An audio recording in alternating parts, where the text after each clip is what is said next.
Hello 大家好，歡迎大家參加今日由香港金融管理局、香港律師會同埋香港銀行公會聯合主辦嘅智義庫工作坊啦。我係香港銀行公會智義庫工作小組嘅代表，中銀香港嘅 Steve。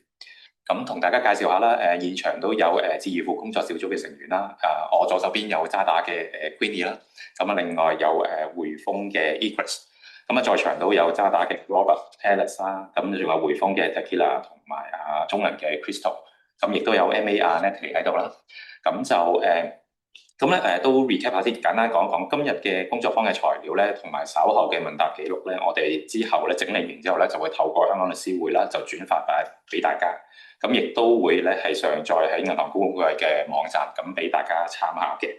咁如果大家喺嗰個工作坊嘅途中有任何問題啦，咁就歡迎大家喺 Chatbot 度提出啦。咁我哋稍後喺問答環節度咧，就再作出解答嘅。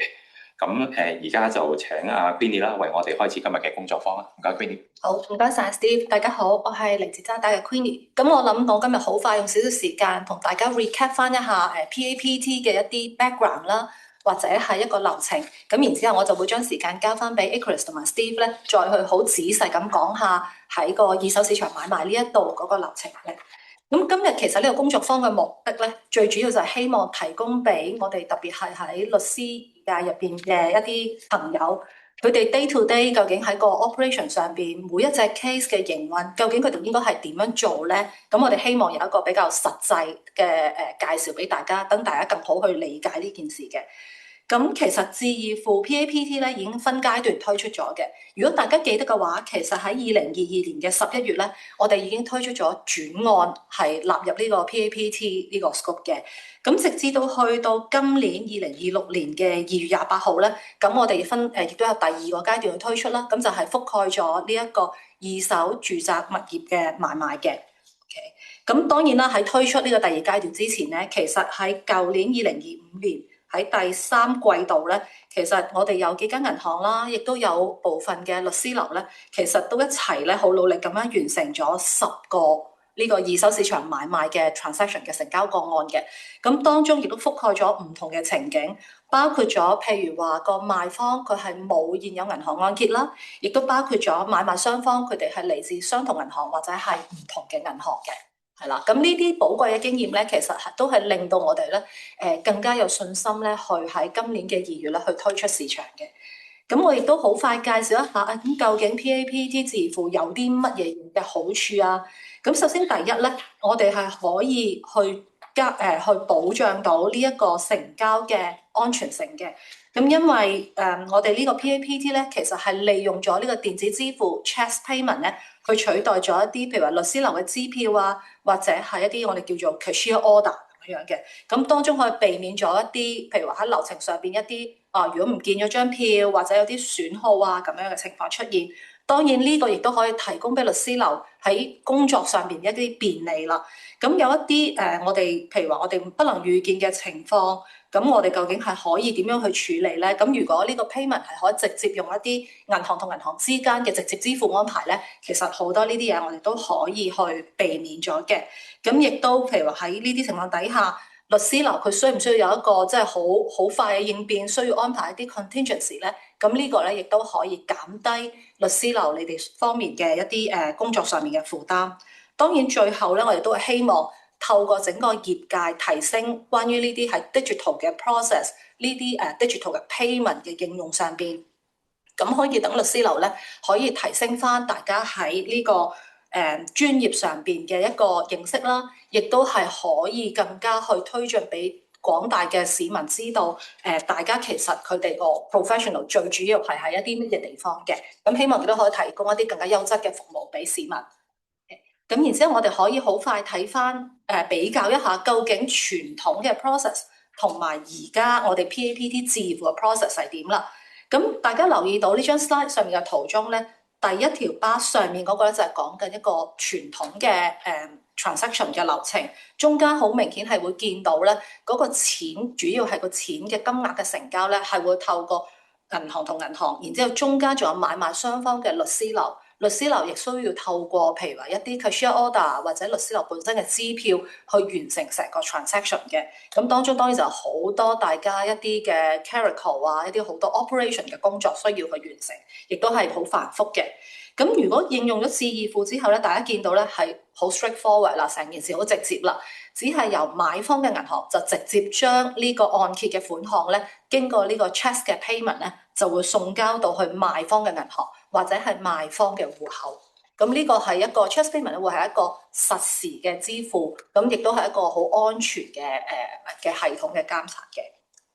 咁跟住落嚟，我哋可以好快睇下，咁究竟 PAPT 而家係最主要係 in-scope 咗一啲乜嘢類型嘅成交個案咧？喺二手市場買賣呢個第二階段入邊咧，其實主要我哋係會覆蓋咗一啲住宅物業嘅買賣啦，當中亦會包括佢哋嘅車位嘅，咁亦都係用一啲現金作為交易，一個 cash consideration 啊所謂嘅。咁而呢個買賣雙方咧，亦都需要係一個我哋所謂嘅自然一個 individual。或者佢哋係用一個公司純粹係 for 持有物業呢個目的，亦都可以。例如一啲shell company 啊呢啲，咁亦都係 in scope 嘅。咁而呢個相關嘅物業咧，係應該係只係可以有一個嘅 mortgage 啦，一個按揭啦，亦都冇任何嘅轉讓限制嘅。買家佢亦都需要咧係同喺香港嘅一間銀行咧係會 obtain 一個 mortgage loan，而呢個 mortgage loan 嘅 currency 咧，係應該係港紙嘅，而賣方佢應該有機會會直接係需要收到一啲餘款啦，或者如果佢冇按揭嘅話，佢會直接喺呢個買方銀行嗰度收到款項啦。所以賣方咧佢都必須要喺香港嘅銀行咧係持有一個港紙嘅戶口嘅。好啦，咁有得 in scope 當然亦都會有啲 out scope 嘅情況啦。咁因為其實喺我哋最初推行嘅階段，我哋希望咧都係主力集中喺一啲比較straightforward 啦，簡單嘅程序嘅 transaction， 等大家咧去熟習咗成件事先嘅。咁所以譬如話有一啲商業嘅一啲 commercial property 啦，譬如話啲工商嘅物業啦，或者係一手市場咧，咁暫時咧都係唔係喺呢個階段嗰度納入嘅。亦都一啲未補地價嘅資助房屋咧，亦都係 out scope 啦。咁至於譬如話另外有啲物業，如果佢除咗一個一案之外，佢仲有其他嘅restriction， 有啲轉讓嘅 restriction 啊，或者其他二案三案咧，因為情況相對可能係比較複雜，律師樓亦都處理多啲嘅文件，咁所以呢啲咧暫時亦都唔會係納入現階段嘅。咁當然大家咧亦都可以參考銀行公會佢哋嘅網頁咧，可以睇翻咧更詳細嘅資料嘅。好，咁而家我就將個時間交俾匯豐嘅 Acres。咁同我哋再 go through 一下個process 啦，唔該 Acres。唔該 Queenie，咁樣咧就到我呢個部分啦，亦都咧係我哋今日嘅 Ethical Workshops 裏邊咧一個好重點嘅一個地方。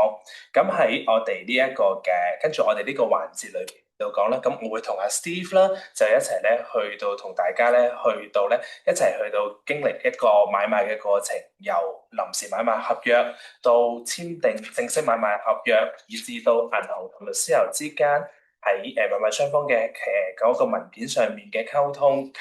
成交之前，大家嘅一啲嘅 pre-drawdown 同埋 drawdown 嗰天發生嘅嗰個事情咧，咁我哋咧都會喺跟住嚟緊呢個環節裏邊嚟到講咧，咁我哋咧都會去到俾翻律師們嘅朋友啦，知道咧究竟咧係嗰個 PAPT 究竟係個整體上面嘅運作，同埋咧有關嘅文件一啲點樣去到注意嘅事項嘅。咁事不宜遲，不如我哋先就由跟住由臨時買賣合約開始啦。咁正如 Queenie 所講啦，咁喺個買賣都我哋而家 PAPT 拓展到咧係一個二手嘅買賣嘅個案。咁喺個二手買賣嘅個案嘅時候咧，第一個去到同客人買賣雙方去到做嗰個聯繫點，就會係我哋嘅地產代理嘅朋友們。咁地產代理我哋較早之前亦都透過咗喺EAA 啦，同埋我哋嘅 proposal 嘅嗰度咧，其實咧我哋咧都係邀請咗佢哋喺2月28號今年之後嘅一啲嘅二手嘅買賣嘅個案咧，喺臨時買賣合約上邊咧就附加呢一個標準化嘅一個嘅 PAPT 智易付嘅一個嘅條款。咁我哋都請呢個時間咧都請大會嘅同事幫我哋去到去到展示。呢一個咧就係喺大家版面上面會見到一個中文同埋英文嘅版本嘅一個嘅 template 啦，係咧俾我哋嘅地產代理咧，係佢哋咧放入去佢哋嘅嗰個嘅臨時買賣合約上邊嘅。咁當然個別嘅地產代理可能都會就住呢一個嘅範本裏邊嚟到講咧，佢哋咧都會可能會有一部分嘅一啲嘅調整，例如可能佢哋會加入咗買賣雙方嘅一啲嘅姓名啦，甚至乎係佢哋嘅 ID 啦，以至到係地產代理可能一啲嘅其他嘅資料啦。咁大致上裏邊嚟到講喺佢哋嘅加入嘅呢啲嘅資訊裏邊咧，其實咧整體嘅內容咧都係以呢個範本呢個藍稿咧作為咗個標準嘅。喺呢個位置咧，其實咧喺度都提一提地產提一提我哋律師界嘅朋友們啦。喺呢個地方其實都係由地產代理嗰邊咧去到負責呢一個嘅部分嘅。咁樣咧就大家咧就去到係收到張臨時買賣合約嘅時候咧，只需要咧檢查一下究竟咧地產代理咧係有冇將呢個條款咧放到落去喺個臨時買賣合約嘅一部分就已經可以㗎啦。咁我哋都請翻大會幫我哋去翻個 deck 嘅嗰度啦。咁當然雖然做 PAPT 啦，咁只不過咧喺個過程裏邊，大家律師樓可能去到幫手去到接洽個客人嘅時候，如果係新買嘅嗰方，甚至乎可能係沽出嘅物業嘅嗰方，喺你哋現時去到做緊，包括可能係幫手去到報價，甚至乎係一啲其他嘅而家傳統安排正式買賣合約嘅嗰度嗰個工作咧，都係維持不變嘅。咁呢個咧就係簡單地咧就將咗第一個 stage 咧就去到壓劃咗出俾大家啦。咁我哋都事不宜遲，喺過咗大概1至2個星期之後啦，都要咧係買賣雙方就會去到簽署張正式嘅買賣合約。咁喺正式嘅買賣合約上邊咧，咁我哋亦都同呢一個嘅地產代理嘅安排都係相類似嘅。其實喺較早之前，我哋去到提出嘅嗰個嘅PAPT 嘅嗰度嗰個嘅方案出嚟嘅時候咧，其實我哋都就住咗，我哋較早前都收集咗律師會嘅意見啦。咁我哋咧亦都咧準備咗一個標準化嘅一個嘅正式買賣合約嘅條款咧，俾大家去到參考。咁我都請係啦。技術嚟幫我哋去到轉咗啦，咁樣咧喺呢度咧都要去到提一提嘅，因為咧雖然頭先阿 Queenie 就有講到我哋喺 pilot 嘅時候做咗10隻啦，咁但係我哋亦都喺2月28號到而家咧，其實咧我哋都已經係有成功嘅個案，透過咗 PAPT 咧去到完成咗個二手嘅買賣嘅交易。咁喺呢一度咧，我哋都藉住呢個機會咧提一提律師業界啦，你哋可能望住咗呢一張嘅建議嘅正式買賣合約嘅呢個條款嘅時候咧，係會咧有一個位咧係提一提，就係咧第5個條款，因為第5個嘅條款裏邊咧係涉及到咧係一個賣出嘅嗰方，即係 vendor 嘅嗰一方咧，究竟佢現時咧係有冇一個嘅物業嘅按揭嘅？咁我哋叫做一個按照住，如果佢係有物業按揭。咁就會用翻適當嘅條款啦。咁如果佢冇物業按揭嘅話咧，咁就會喺呢個第5條咧，就會去到咧就選取翻另外一個freehold properties 嘅一個嘅條款嘅。咁呢一個咧，我哋都藉住呢個機會，就係呢張正式嘅買賣合約裏邊嘅呢個標準化嘅條款咧，就係呢一個維度咧，就係需要咧律師朋友們你哋需要幫手要去到處理嘅一件事情嚟嘅。咁我都請翻我睇啦，回翻我哋個 deck 嗰度啦。咁當然現時嘅嗰個喺正式買賣合約裏邊嘅做法，包括可能現有嘅條款嘅嗰方面嘅一啲嘅溝通，律師樓之間嘅溝通啦。咁可能都落多一張 slide 唔該，係啦。咁以至到大家溝通完咗之後就安排裏邊去到簽署咧，呢個咧動作係維持不變嘅。只不過咧喺呢個地方咧，我哋咧要去到特別要去到提一提地產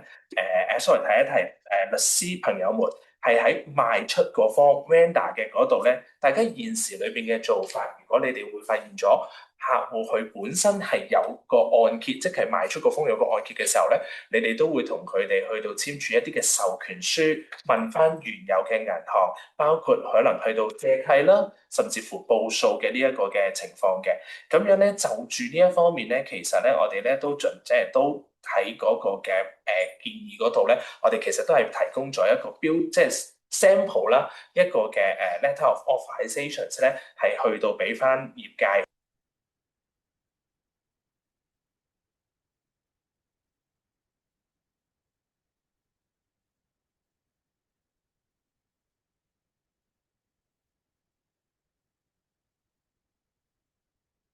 authorizations 嘅嗰度嗰個 letter 上邊嘅。而我都想聽聽其實係咪有冇聲，因為有我見到有議會朋友話聽唔到聲，聽唔聽到啊？係啊。佢哋我見到佢哋話 OK 翻，係啦，唔好意思啊，我望住個 panel 係咁樣咧，係啦，咁我到呢度啦，即係都提示翻啦，係業界大家咧係去到咧可以參考翻呢一個嘅標準化嘅呢一個嘅授權啦，係去到咧同翻原有嘅銀喺幫 vendor 咧去到幫銀行咧去到攞契借契嘅情況之下咧，就附加翻有關嘅呢個條款落翻去嘅。咁當然可能業界裏邊都會問一條嘅問題，就係話咧，如果嗰個個案係一個冇按揭喎，咁樣嘅話，咁佢要揾一間嘅銀行去到幫佢去到做呢個 PAPT 嘅收款嘅情況係點樣嘅話咧，咁我哋咧亦都喺今次嘅呢一個嘅practical workshops 裏邊咧，咁我哋都將喺我哋嘅建議書上邊咧交出嚟嘅一個 sample 嘅一個嘅for 一個冇按揭嘅客戶。如果要去到同銀行去到做一啲嘅安排做呢個 PAPT， 當中包括可能佢嘅收款嘅戶口啊，以至到一個標準化嘅條款咧，咁我哋咧都有喺呢一個嘅我哋今次嘅 deck 上面咧去到展示咗俾業界咧可以去到做嗰個參考嘅。咁當然喺呢度咧都去到附加一句，咁因為咧個別嘅銀行喺呢一個嘅授權書上邊裏邊嚟到講，都會有部分可能都會有個別嘅一啲嘅要求。咁我哋亦都知道咧，業界咧喺較早之前喺2月28號推出嘅時候咧，亦都已經同咗可能個別嘅律師樓咧已經溝通咗佢哋嘅一啲嘅標準化嘅 authorizations 嘅嗰啲條款，咁樣咧喺大家去到做嘅時候可以參考翻咧每一間嘅銀行咧同俾你哋嘅嗰個相對應嗰個指示。不過大體個精神都係喺呢兩張嘅 authorizations 裏邊咧去到彰顯咗俾大家嘅。咁我哋就咁當然。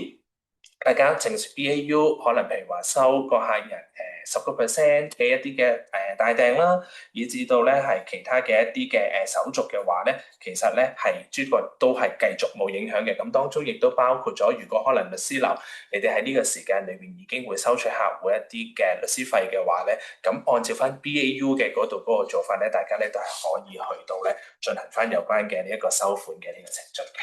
咁好啦，咁我去完到臨時買賣合約之後，跟住就會到達咧，就係喺成交之前，咁有啲嘅位置，咁買賣雙方嘅律師樓同埋銀行，咁喺呢個過程等待嘅過程，大家要準備一啲咩嘅動作咧？咁當然銀行我哋自己會進行我哋自己嘅內部嘅審批，咁亦都會同個客戶去到洽商嗰個條款。咁但係作為買入嗰方嘅嗰度嗰個律師樓裏邊嚟到講咧，咁樣咧就喺呢個等待嘅過程之中咧，你哋就會去到咧收到銀行提出一個 confirm， 我哋會批核個貸款個條款咧，俾客人嘅一個嘅 instructions letter 啦。甚至乎咧，亦都咧好多嘅銀行都會將一個嘅 offer letter 或者叫做 facility letters 咧，去到提供咗俾律師樓俾你哋去到做嗰個準備嘅。咁亦都因應住喺嗰個嘅 assessment 嘅過程之中，銀行都會就住個客人嗰個實際狀況，而去到去睇一睇究竟呢個個案係咪可以去到作為一個 PAPT 嘅一個嘅成交嘅個案。正如 Queenie 所講，可能嗰個銀行安排上面真係有啲地方冇辦法之下係跌咗落去 outscope 嘅。咁當然呢一個位喺我哋嘅 instructions letter 同埋嗰個 offer letter 或者 facility letters 裏邊嚟到講咧，咁我哋咧都會將呢一個嘅assessment 嘅呢個 result 咧係喺 instructions letter 同埋 facility letters 裏邊咧清晰咁樣去到表示俾翻律師樓去到做翻嗰個嘅知識嘅。咁好啦，咁當然律師樓收到咗呢一個嘅文件之後啦，咁樣咧喺個 P 呢個 completions 嘅嗰度個 checking 嘅時候咧，咁都第一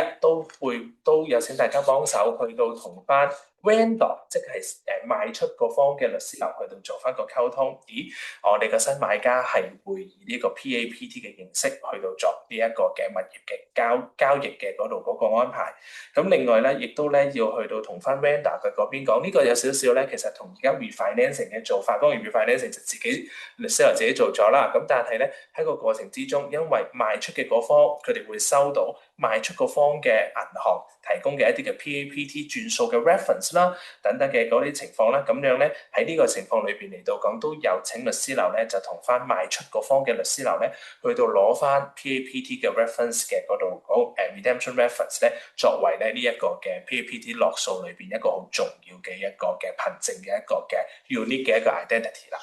咁另外當然喺個過程裏邊嚟到講，當然呢個都係我哋銀行都會好着重嘅，就係包括我哋嘅 offer letter 裏邊係咪已經有咗 PAPT 嘅標準化嘅條款啦，甚至乎較早之前可能各自嘅銀行都俾咗啲標準化嘅一啲嘅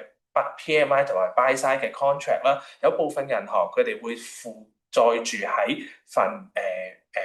嗰個嘅 facility letter 上邊，亦都有個別嘅銀行可能咧係以一個標準化嘅格式咧，就去到咧請翻律師樓咧幫佢手去到編出嚟咧，去到俾翻客人去到簽署。咁呢個就按照翻個別嘅銀行嘅安排啦。咁 BAU 啦，咁樣咧就係個客人 confirm 咗就去到簽翻嗰個嘅facility letter 或者 offer letter 啦，同埋做真實其他嘅 title 嘅一啲嘅 checking 嘅文件。咁亦都喺度提一提嘅，咁如果喺個過程之中，如果係個客人佢係新做嘅呢個按揭，同佢之前俾咗嘅大訂之後，都仍然有一啲嘅錢銀上面嘅落差，佢先至能夠去到完成嗰個成交嘅話咧，咁大家係去好似現時嘅嗰個做法咁樣咧，就去到咧請翻個新買家咧，去到準備翻有關嘅嗰度嘅餘款啦，咁樣咧就去到進行嗰個嘅完成嘅交易嘅上面嘅金錢上面嗰度嗰個安排嘅。咁呢一個咧就係喺第三嘅個部分咧，買入嘅嗰方嘅律師樓同埋銀行嘅嗰度嘅安排。咁我哋都喺度咧，都順便去到講埋咧。咁賣出嗰方嘅銀行同埋律師樓喺呢個過程需要做啲乜嘢嘢咧？咁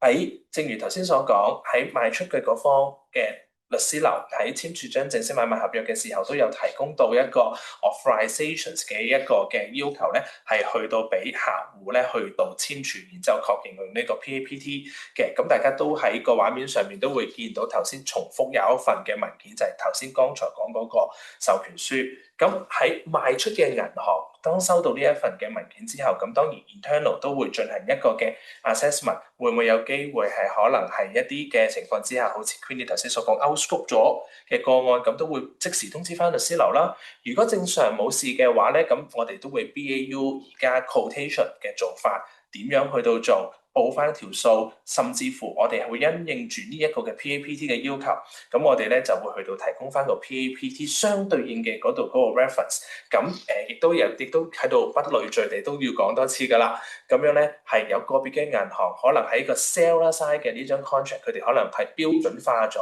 喺之前一個嘅綜合地俾咗個要求律師樓咧係按照咗一個 standardized 嘅 template 嘅。咁大家咧就跟翻各自嘅銀行嘅有關嘅要求咧，咁就去到咧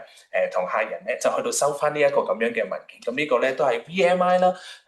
，seller side 嘅嗰個銀行嘅嗰度嗰個安排。咁當然我哋都去到咧有一版咧 VAM 嘅，真係如果譬如話個客人佢並冇任何嘅按揭嘅情況之下咧，咁當然喺個 quotation 就冇咗個 outstanding 嘅報數。不過喺整體上邊，包括 assessment 啦，甚至乎一啲嘅 PAPT 嘅 reference 啦，甚至乎係一個 appointee side 嘅 seller side 嘅 contract 啦，其實咧嗰個概念同埋嗰個做法咧，同 VMI 咧其實都係同出一轍嘅。咁呢一個咧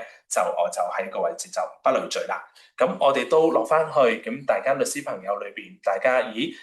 一張 slide 就會去到講到咧，就係大家無論作為 VMI 或者 VAM 嘅律師樓，咁大家收到呢啲文件，大家要去到點做咧？咁作為賣出嗰方嘅律師樓，咁當然第一時間就係當要揾翻個客人，真係要去到真係確保到佢簽署翻有關嘅授權書啦，同埋咧亦都咧係嗰個嘅 buy 即係 seller side 或者 appointee bank side 嘅嗰啲嘅嗰啲嘅 contract 咧都要去到適切簽署翻嘅。咁另外咧，亦都咧如果喺個過程之中，真係賣出嗰方面嘅銀行係通知咗你哋，可能個案真係冇彩 outscope 嘅話咧，咁都有請翻咧賣出嘅嗰方嘅律師樓通知翻買入嘅嗰方嘅律師樓有關嘅呢一個嘅安排，咁好讓咧呢個個案咧真係要去到轉翻用 conventional 嘅方式咧去到完成呢個交易嘅。咁當然喺通知嘅過程之中，無論結果成功定係與否，都咧將嗰個 PAPT 嘅嗰個 redemption reference 通知翻買入嘅嗰方嘅律師樓咧，就去到再提翻有關嘅嗰度嗰個適切嘅 draw 單上面嘅嗰度個通知。咁而當然亦都啦，咁喺個過程之中，如果係有需要，可能要其他啲 payment 嘅 arrangement 咧，就按照住而家嘅嗰個 arrangement 嘅 BAU 嘅做法，呢個 PAPT 咧就冇改變咧，大家而家去到處理其他嘅 payment 嘅嗰度嗰個方式嘅。咁我哋亦都係啦。咁我嘅呢個部分咧，就係嗰個叫做臨 draw 單之前啦，喺文件上面嘅所有嘅準備啦，我呢一個部分就已經完結㗎啦。咁跟住接下來咧，我請阿 Steve 咧就講關於喺個 draw 單嘅之前後咧嘅一啲嘅律師樓嘅安排。咁啊，時間交俾你啊，Steve。好，唔該，Chris。咁去到我哋而家畫面到第四階段啦。咁講緊係放款前嘅一啲準備工作。咁呢一版咧就先從一個買方律師樓嘅角度出發啦。咁咧都係持續翻啦，就會同呢個賣方嘅律師樓咧去交換翻一啲資訊啦。咁啊，例如話頭先有講到話一啲拆數嘅安排啊，或者係最新嗰個匯款金額啊，咁或者係個買方佢究竟有冇一啲尾數嘅支付嘅方式啊，或者個金額係幾多啦？咁特別一提就指示咗呢個位啦，就講緊係咧，如果係有一個冇按揭嘅情況，咁就會有出現咗一個託收銀行嘅角色啦，即係個 VAM 嘅話咧，咁咧買方嘅律師樓咧就要由賣方嘅律師樓啦，即係 VAM 嘅律師樓咧，就攞翻一份叫做 Payment Confirmation Letter 翻嚟。咁咧就去到咧放款前嘅即係目標成交日前嘅5個工作天左右啦。咁就要好似跟翻以往啦，咁就要向呢個買方嘅按揭銀行咧準備一份 book loan letter。咁入邊咧就要加埋咧賣方按揭銀行嘅名啦，或者賣方承接銀行嘅名啦。咁入邊有 redemption reference 啦，同埋咧亦都要咧 confirm 翻咧嗰個正式買賣合約入邊咧嗰個PAPT 嘅標準條款咧已經係簽署咗嘅。咁呢度簡單一提，頭先有個位就係VMI 嘅律師樓咧，其實佢嗰個贖回嘅過程咧同 BAU 一樣嘅，所以我哋都唔特別再講啦。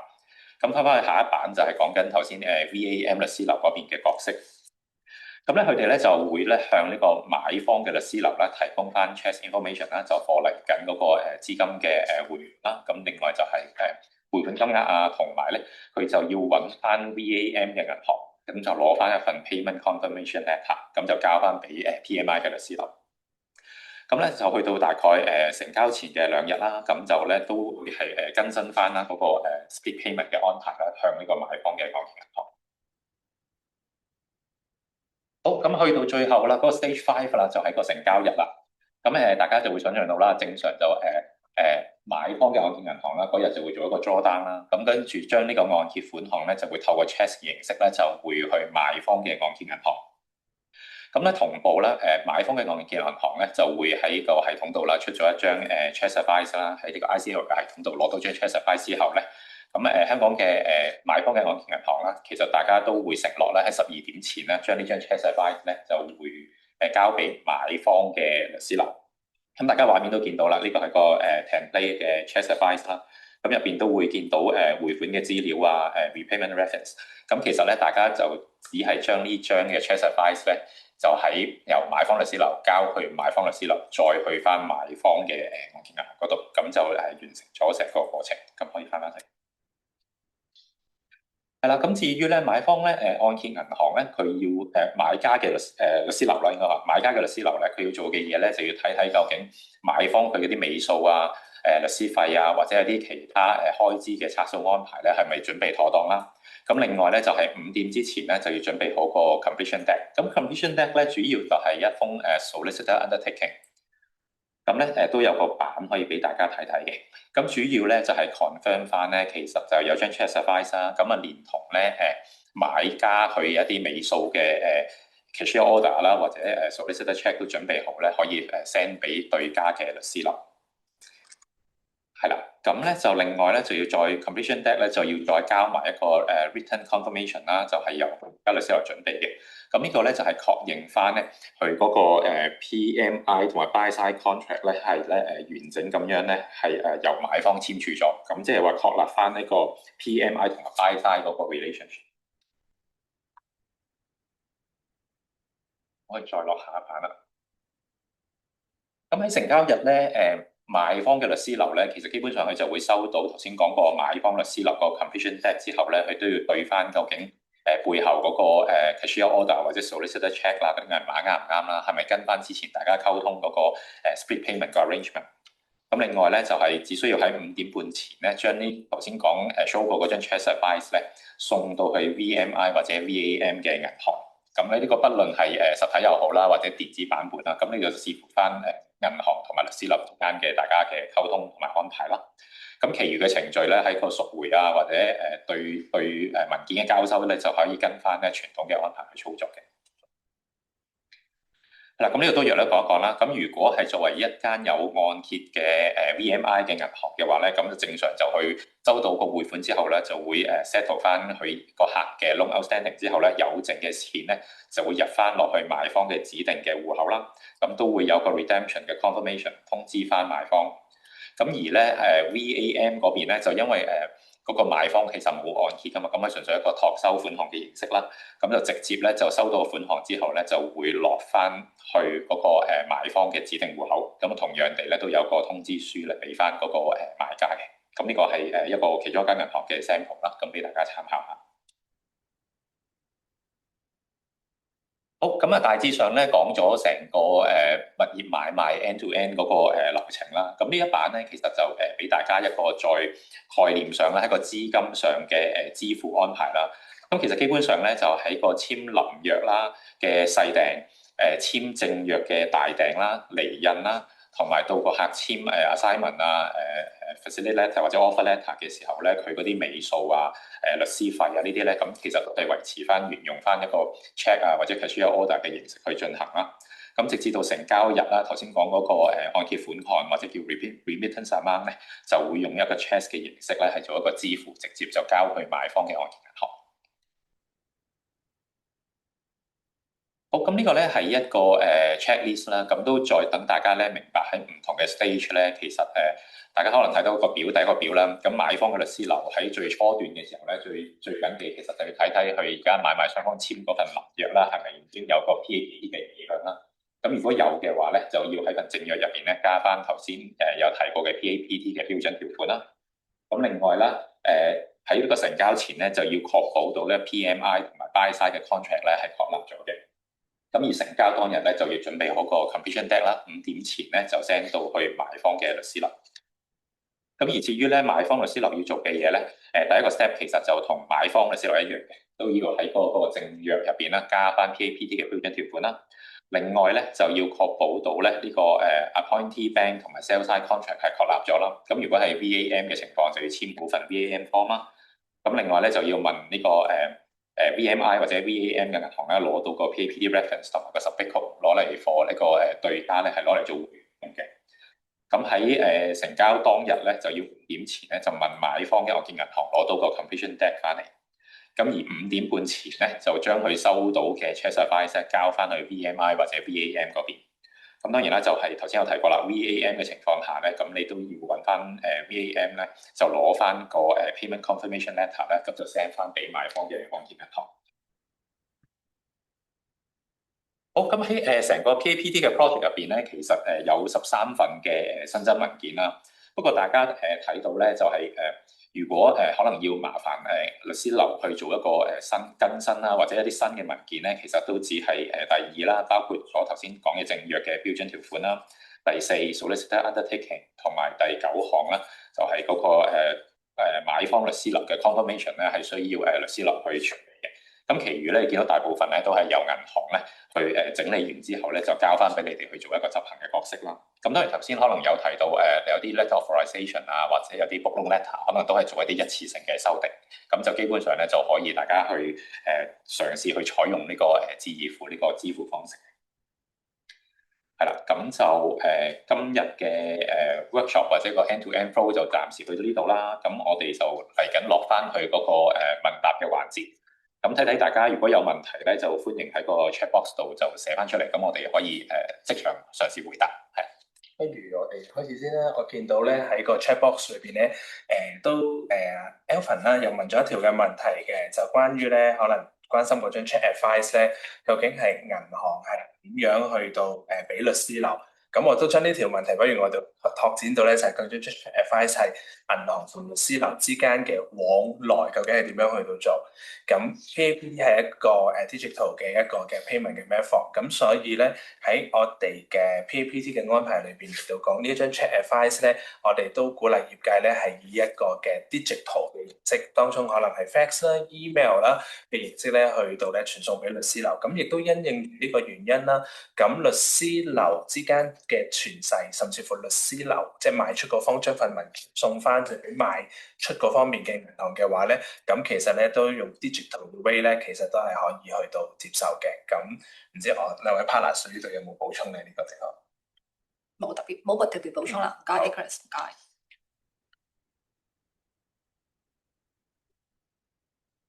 好，我見到呢條問題，好，我嘗試答啦。如果有應該咁樣講嘅。喺我哋全香會上面有人喺度問啦，係咪銀行上邊我哋都會採用 PAPT 呢個方式啦？咁誠如我哋之前係因為呢個 webinar 我哋都係第二次搞啦。喺第一次去到做嘅時候咧，因為喺個數碼金融上面都係其中一個跟住嚟嘅大方向啦。咁所以咧喺香港裏邊嚟到講喺retail banking 嘅銀行裏邊嚟到講，佢有做一個嘅零售嘅按揭嘅 residential 嘅按揭嘅話咧，咁喺金管局嘅指引之下咧，咁我哋都係 ready 咧，係以呢一個嘅 PAPT 咧作為呢一個嘅買賣交易嘅一個嘅按揭上面個結算嘅，係啦。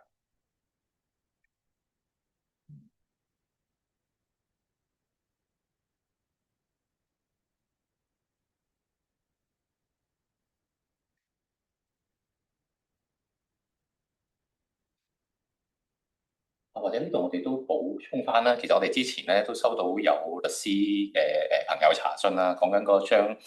Chat Advice，我哋而家講緊係要5點半到 VMI 或者 VAM。咁喺呢個情況下，咁其他啲文件係咪都要有呢條咁嘅 deadline 咧？咁我咧都借呢個機會補翻啦。其實我哋而家個要求咧就只係成交當日張 Chat Advice 要5點半到。咁你至於其他嘅文件咧，頭先我哋都有講啦，都係跟翻你哋現有嘅安排啦。我哋冇意思去改變你哋現有嘅業界嘅操作咯。係咁都借呢個機會同大家更新翻。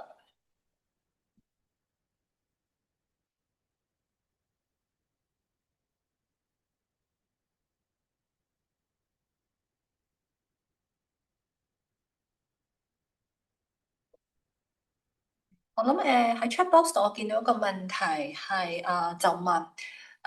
當收到個 Chat Advice 係咪代表已經完成個數咧？定係話只會係當日5點鐘先完全完成個個數咧？其實個 Chat Advice 之所以嘅產生咧，係因為當 PMI 佢係已經係 release 咗個 payment，經呢個 Hong Kong ICL 個 system 咧個系統咧去去 send out 咗嗰個 mortgage fund 嘅。咁基本上咧呢個錢咧其實係 real time 係已經咧係會到達收款銀行噶啦。即係簡單啲講就話如果一個買方銀行佢係早上11點半去撳掣去 release 呢個 payment 嘅話咧，其實係喺個 within 嗰2-3分鐘內咧，其實喺收款方咧佢已經會收到呢一筆款項㗎啦。而同時間咧喺Hong Kong ICL 呢個 system 上邊咧，亦都會產生咗呢一張 Chat Advice 啦。咁 PMI 嘅同時咧就可以上翻佢個 system 咧 download 翻呢張 Chat Advice。咁係一個 PDF format 嚟嘅，咁就將佢咧盡快或者喺12點晏晝12點之前咧，就會交翻俾 PMI 嘅律師。咁 PMI 律師咧就會送交去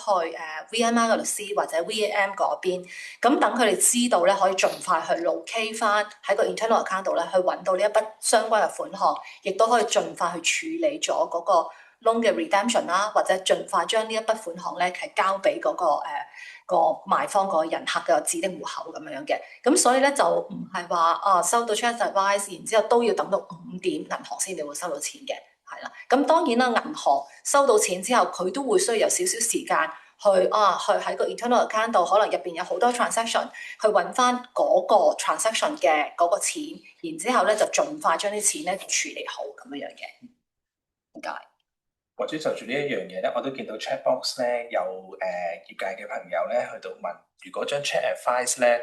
喺嗰個送遞嘅一個過程裏面，可能有一啲嘅延誤啦嗰個情況。咁我都承接翻Queenie 講嘅嗰樣嘢，因為將 Chat Advice 咧喺我哋而家實務上面，我哋見到咧其實香港 ICL 嗰個系統係一個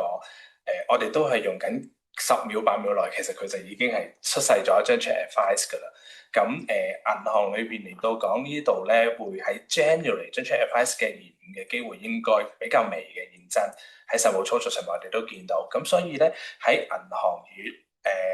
律師樓之間嘅嗰度嗰個交換嘅嗰度嗰個 Chat Advice 咧，呢度就應該唔會構成一啲好遲嘅一個過程啦。咁但係當然我哋都好明白，可能喺個買賣雙方係去到成交當日，可能有一啲嘅有啲嘅文件啦，甚至乎可能有其他嘢，律師樓與律師樓之間咧係可能要去到處理嘅。咁個大體嗰個 PAPT 嘅安排就係只要將 Chat Advice 喺當天下午5:30嘅時間係送抵到，無論係數碼化嘅方式定係實體嘅方式，係送抵到去到呢一個嘅 VMI 或者 VAM，即係 vendor 去指定嘅，或者佢本身按揭嘅嗰個銀行嘅話咧，咁其實咧喺呢個嘅買賣嘅交易咧，咁就係一個叫做喺銀行嘅部分就已經係完成咗個交易㗎啦。咁亦都喺度順帶一提啦。咁如果銀行係真係喺5點半收唔到由 VMI 或者 VAM 交翻嚟嘅即係 set 翻嚟嘅嗰個嘅 Chat Advice 嘅話咧，咁就會按翻住嗰個嘅建議裏邊嘅機制啦，咁就會係有機會呢個個案我哋係需要去到 call back 翻，可能咧嗰嚿錢咧就由銀行要退翻去俾VMI 嘅銀行嘅嗰度咧，就去到再睇翻律師樓嘅進一步嘅指示，究竟呢個嘅買賣咧係咪 postpone 咗，定係還是有其他嘅 arrangement 係啦？咁呢個都係一個睇一睇5點半嘅呢一個嘅timeline 啦。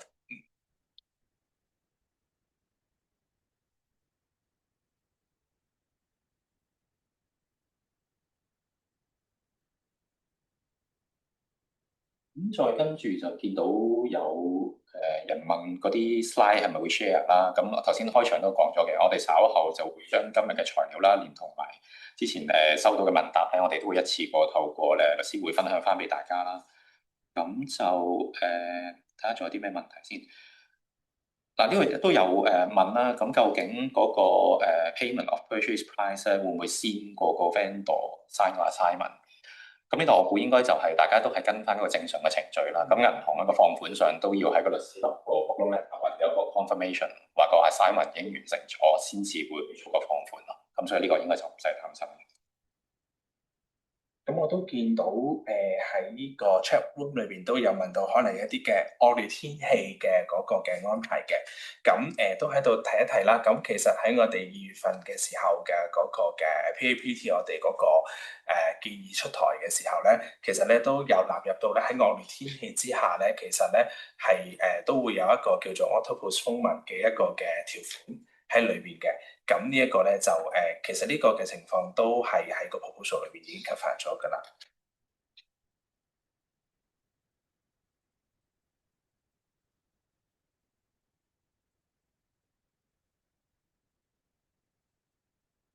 咁我諗都補充多個，因為我見到都可能大家都對於5點鐘成交嘅呢一樣嘢啦，咁都明嘅錢銀交收啦呢一樣嘢。咁當然喺現時嘅喺物業嘅買賣嘅個案裏邊嚟到講咧，大家而家可能喺同原有嘅嗰個按揭銀行嘅嗰度嗰個錢銀交收係會繼續咁樣嘅安排。不過咧有一樣嘢都會去到提一提嘅嗱，如果咧本身係賣出嗰方嘅銀行咧，係佢收到張 Chat Advice 翻嚟由律師樓確認呢個物業係已經可以完成咗個交易嘅話咧，賣出嘅嗰方面嘅嗰個銀行咧就會去到先睇一睇，佢本身自己都會有呢個記錄㗎啦，就係咧本身原本嗰位嘅業主有冇一啲個欠款係幾多啦。咁如果新入嚟嘅嗰個嘅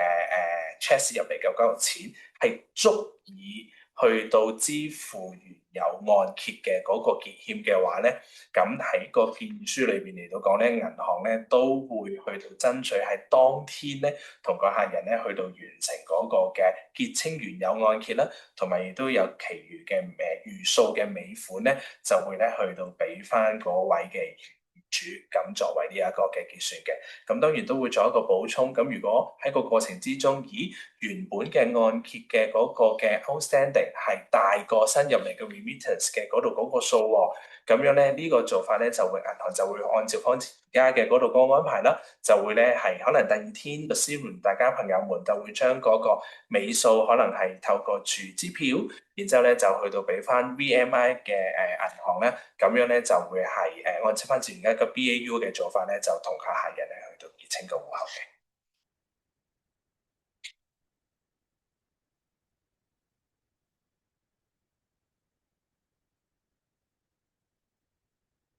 係咯，咁啱啱都見到有人都係問緊嗰個discharge 嘅文件啦，係咪都要喺 completion day？咁好似頭先講啦，我哋其實都係無意改變你哋本身而家個安排啦，咁只係需要係個 check advice 5點半前到 VMI 嗰邊，咁就其實已經確立咗個交易咁樣。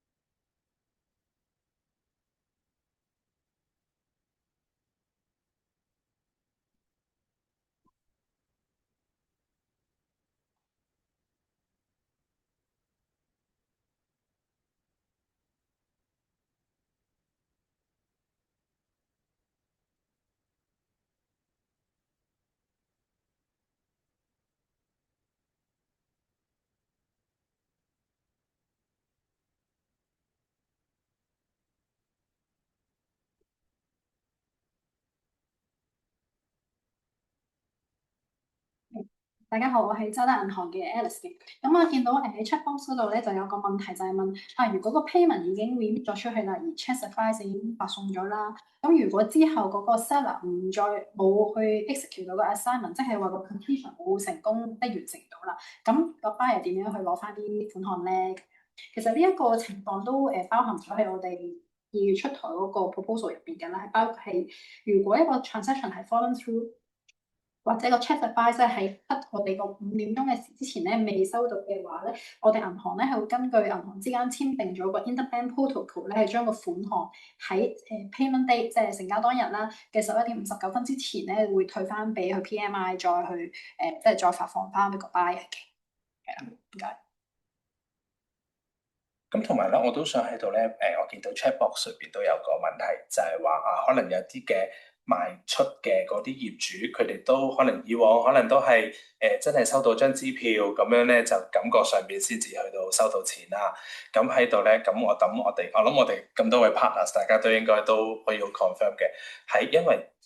Chess 嘅呢一個嘅系統係一個喺香港都行之有效嘅一個嘅系統啦。咁而呢個 check advice 咧，其實係個電腦系統佢自己去到即係生成出嚟嘅，佢完成咗個個數就會有呢個記錄喺度嘅。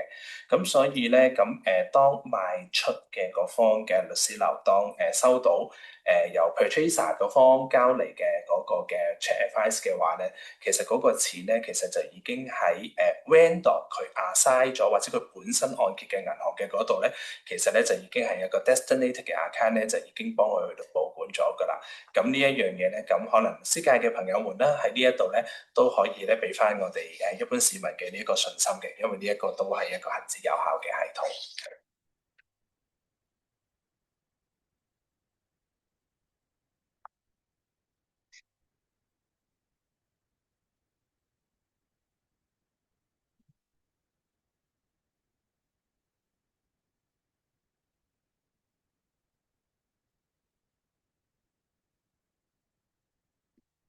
我有個位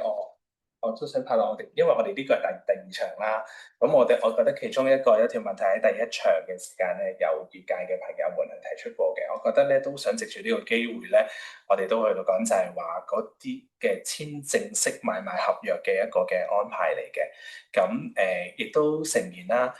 可能大家都會好擔心喺簽完張正式買賣合約之後，如果個客人真係中間有一啲嘅地方需要改變佢而家嘅嗰個嘅settlement 嘅方法，由 PAPT 轉翻做傳統嘅呢個方法都好啦。其實咧，正正就係因為我哋希望保障翻一般嘅市民，同埋亦都保障翻業界啦。如果真係有呢啲咁嘅情況嘅時間，唔會因為個客人佢喺中間由 PAPT 轉翻做 conventional 嘅嗰個方式嘅嗰個嘅成交嘅嗰個情況咧，會引起咗一個物業上邊成交上邊一啲爭拗啦，或者 disputes 啦。咁所以咧喺本身交俾大家嘅一個嘅formal 嘅 S&P， 甚至乎喺臨時買賣合約上面個條款咧，呢個係我哋本身嗰個精神嚟嘅。咁所以當可能業界嘅朋友們，你哋收到地產代理嘅臨時買賣合約，佢已經有呢一個嘅 PAPT 嘅一個嘅條款嘅話咧，咁其實係只要大家係將呢一個正式買賣合約加入呢一個 PAPT 嘅條款嘅話咧，咁就可以免除咧日後因為一啲其他嘅情況之下嘅 PAPT 嘅呢一個嘅爭拗。咁所以我喺度都藉住今日嘅機會，都鼓勵翻業界咧，就喺個嘅正式買賣合約上邊咧加入翻呢一個嘅條款嘅。咁呢度睇睇我嘅拍檔有冇呢個補充。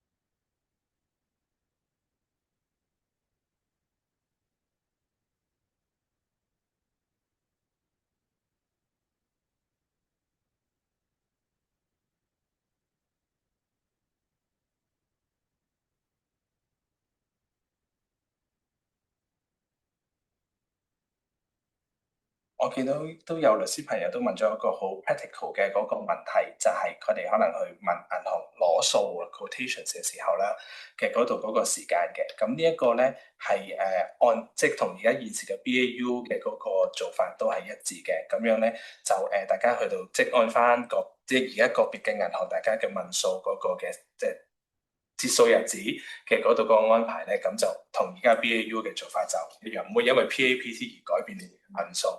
嘅嗰啲嘅日子啊或者時間安排嘅，係啦。呢度就係等大家同翻個銀行去溝通，冇錯大家一個慣性上係點樣安排，係啦，咁就得㗎啦。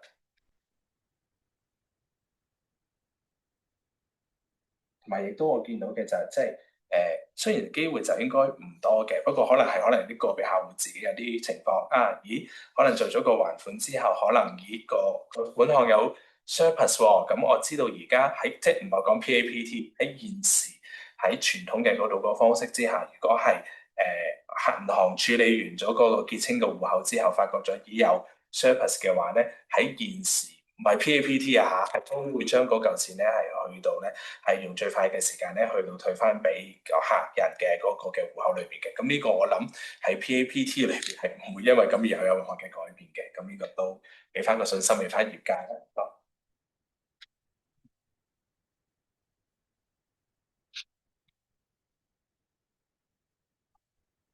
同埋我哋見到其中一條問題咧，就係問到話個 vendor 咧可唔可以喺簽署呢個 assignment 之前咧就 draw out 個 selling price 嘅？咁我哋都想釐清翻啦，因為其實PAPT 都無意去改變現有嘅一個 conveyancing 嘅操作啦。咁 assignment 係一個好重要嘅一個程序啦，你簽咗 assignment 先會先到 completion 嘅。咁我哋個款項亦都係一定要等到 completion，即係所有文件完成晒啦，我哋之後先會即係銀行嗰邊先會發放款項翻去俾翻個 vendor 嘅。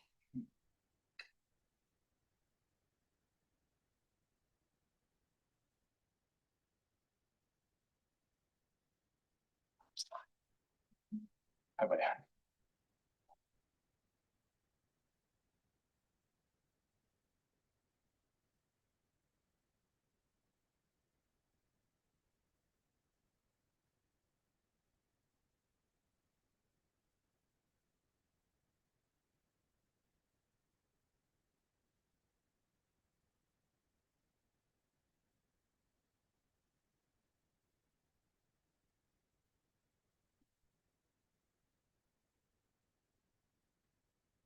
我嘗試去睇緊chatbox 呢個問題。有參與嘅業界講嘅就係咪嗰個文件嗰個 assignment 啦，甚至乎嗰個 check advice 係咪個 delivery 係分開去交俾銀行？我冇理解錯，我係咪係啦？咁我都即係講，因為其實都正如所講啦，我哋淨係需要5點半當日成交當天將 check advice 係透過 digital way 其中啦，或者真係如果需要 physical way 都得嘅，係送到去俾VMI 或者 VAM 嘅銀行。咁其他現時嘅嗰啲嘅文件咧，就按翻你哋而家嘅BAU 嘅做法，係你 separately 可能係第二天，甚至乎可能你哋當日已經即刻送嚟到嘅，咁你哋就按翻個別銀行同翻大家律師樓嘅安排，咁就得㗎啦。我應該係啦，理解係。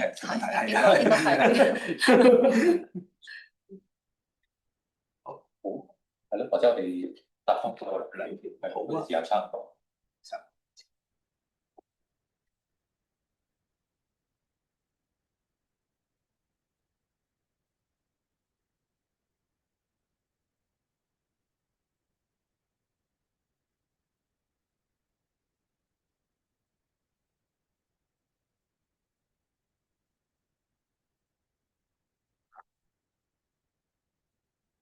我見臨尾呢度有個問題，講緊嗰個款項究竟幾時會到嗰個 vendor bank 咧？咁應該就基本上個匯款係喺個 ICL 個系統就實時 check system 就會到嘅。咁呢度就個 system 上就即刻到啦。咁至於你話去落到下一步去到個 vendor，即係嗰個業主賣方嘅戶口咧，就要視乎翻究竟嗰張 check advice 幾時到啦。咁就賣方嘅按揭銀行就 settle 咗條數之後咧，有尾數就會落翻去嗰個賣方嘅戶口。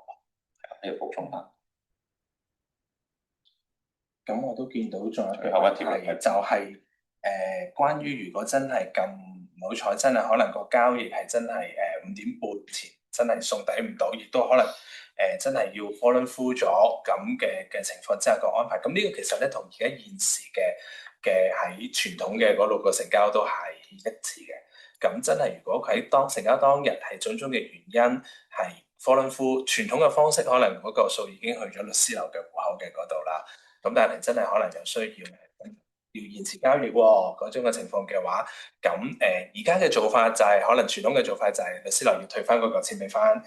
本身嘅嗰個銀行啦。咁但係喺個 PAPT 就係銀行與銀行之間裏度做翻嗰個退款啦。咁另外咧，如果喺個個案成交裏邊嚟到講係真係延遲咗第二天，或者可能 postpone 1個星期之後咧，咁就按翻住而家嘅現有嘅 BAU 嘅嗰度嗰個做法，就去到更新翻有關嘅文件啦，就喺真正成交嘅當日就去做重新啟動嗰個嘅 draw down 嘅嗰度嗰個嘅程序嘅，係啦。咁呢個係咯。好，咁或者我哋今日嗰個工作坊咧就嚟到呢度啦。咁啊，再次多謝金管局啦、香港律師會協辦呢個工作坊啦。咁同埋咧，在線上各位法律界嘅人士去參加啦。咁我哋銀行業界咧好期待住咧，同大家一齊推動呢個智易付嘅，咁為買賣雙方咧提供多一個買賣支付選擇。咁如果大家稍後有咩問題咧，可以透過律師會又得啦，或者可以向銀行公會提出啦。甚至乎我哋最建議嘅，你哋可以直接同翻你哋相熟嘅銀行啦去做一個查詢啦。咁我哋銀行業界係一定會提供及時嘅協助。咁希望大家共同推進呢個智易付啦。多謝晒大家。